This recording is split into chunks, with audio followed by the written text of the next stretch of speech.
All right, guys. You all have a good night. I just do it now, and we can cut it. Take a look at this. This is a tweet by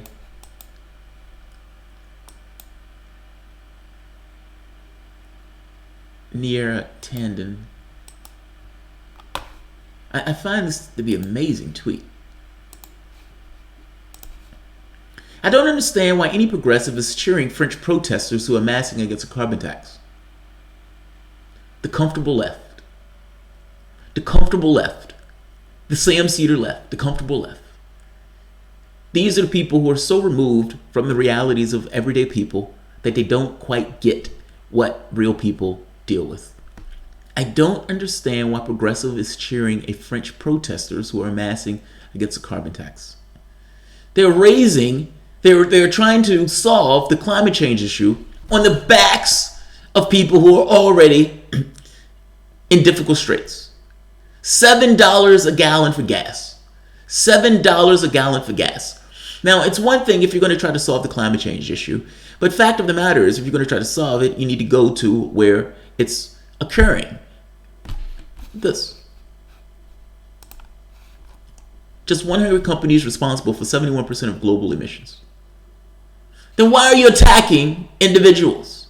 Why? Why is the government of France attacking individuals?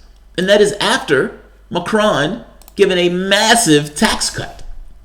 Hey, what about not giving that tax cut and then using that money to deal with the climate change issue, as opposed to the regressive tax that is hitting the people at the bottom of the income ladder? It is amazing to me that she is this far removed, and this is the kind of shit of why, Hillary Clinton not going to Wisconsin and shocked as shit that people, where is it?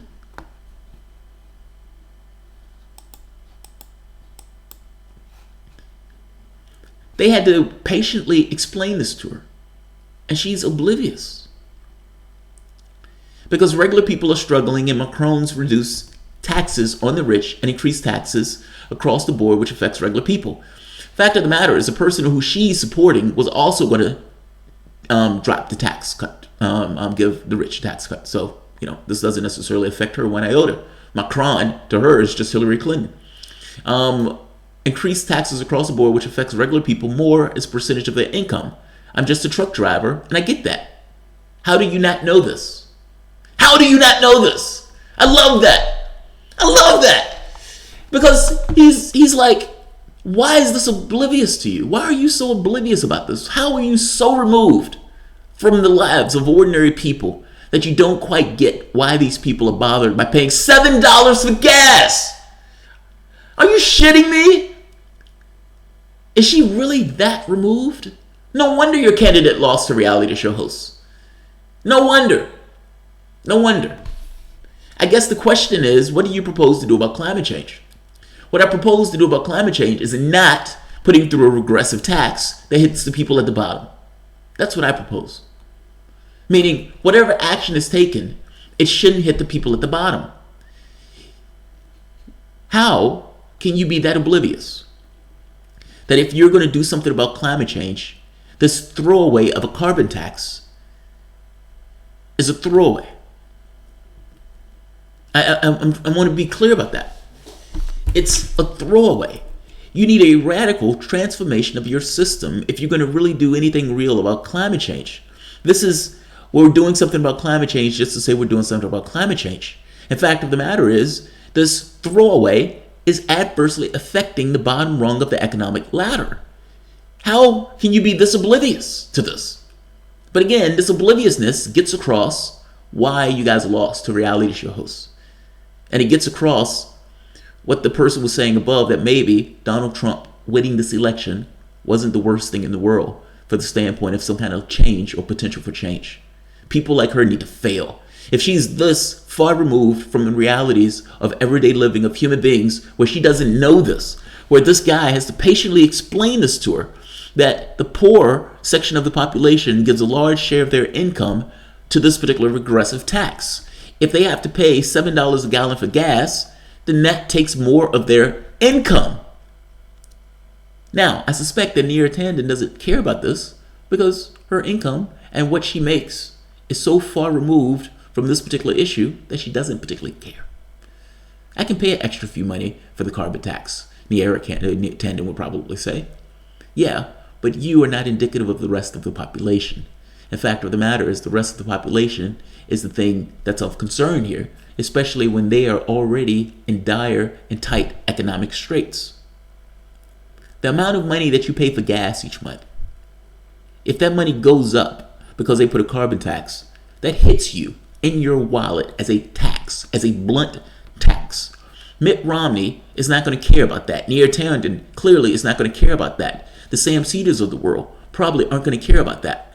The regular, everyday people who voted for Trump, who voted for Sanders, the majority of the population likely will care about that. And they will likely turn against you if this is going to hit them in their wallets in this way. Mark my words. I guess the question is, what do you propose we do about climate change? Make the rich pay for it because the poor and the middle class can barely afford to survive. Obviously. I love that. I love that. I love the spunk of Joshua in this. Because, look, he's being more patient with her than me in this. Because to me, this is the most obvious thing in the world. These people are pissed off because they are putting a tax that is going to hit them as opposed to making the rich pay for, their lifestyles and everything else. Whatever you do, it should not hit and adversely affect the people at the bottom rung of the economic ladder. That should be obvious. But not to people like Neera Tanden. Fascinated by this. They continue with this conversation. Open to how to decarbonize the economy that way. I'm glad you're open to it. But it's sad that you didn't know that. Like, the fact that he had to explain this to you is disturbing. It's utterly and entirely disturbing. It means that you're so alienated from the people in the society itself, even though you're running an organization called Center for American Progress. This doesn't look like progress at all. It looks like you're putting a tax that's going to hit the majority of the population in a negative way, as opposed to making the rich pay for their fair share. More public transport, i.e. trains, buses, rural areas where cars are widely used. Yes. Tax the rich and provide free public transportation for all. Yes. There are all sorts of solutions. But what you don't do is increase gasoline to $7 a gallon. That's what you don't do. That's what you don't do. Amazing that she's that far fucking removed. Like that's fascinating. I mean, there's a large thread with this, but this is the Clinton wing of the party. And these are the people who are trying to get into office, completely alienated from the rest of the population that have to deal with this stuff. So Jesus Christ.